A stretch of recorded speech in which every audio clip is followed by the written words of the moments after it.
For our midweek message this week, we want to look at Proverbs 3, verse 7. And the Bible says, "Do not be wise in your own eyes, but fear the Lord and shun evil." Now, a lot of people are familiar with Proverbs 3, 5, and 6, which lead into this. Those verses say, "Trust in the Lord your God and lean not on your own understanding.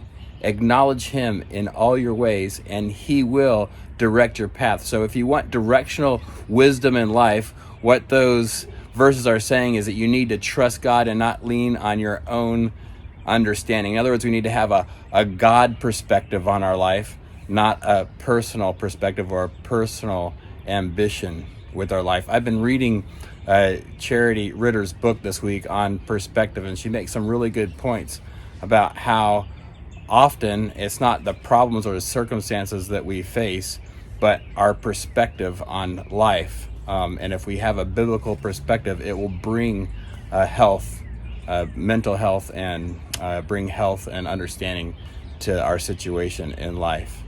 And this next verse really points in that direction.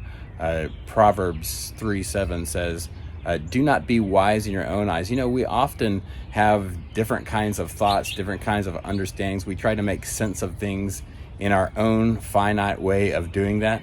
And when we try to make sense of things from our perspective, what we want, what feels good, what we think will benefit us, and we don't seek God's kingdom first, then we really aren't going to get the fulfillment and the directional wisdom out of life that we expect.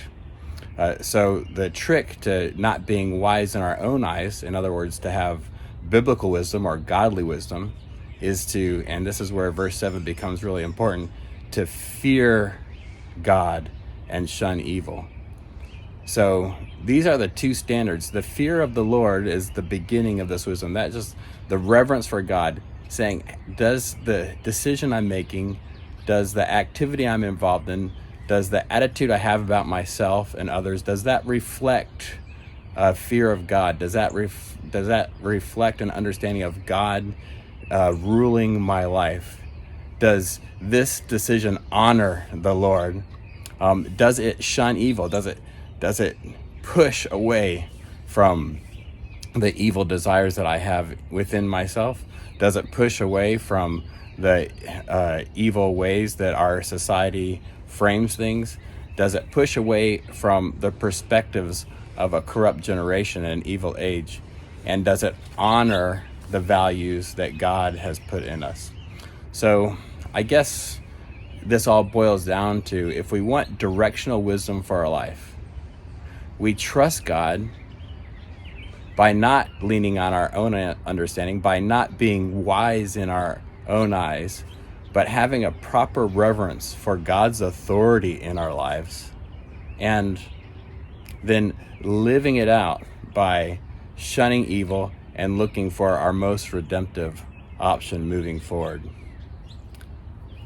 I know that the idea of the fear of the Lord is something that can seem negative in our lives, because it seems, why would we fear a God who loves us so much?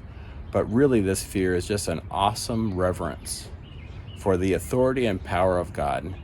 And that same authority and power that God has over our lives, he uses to give us our best life going forward.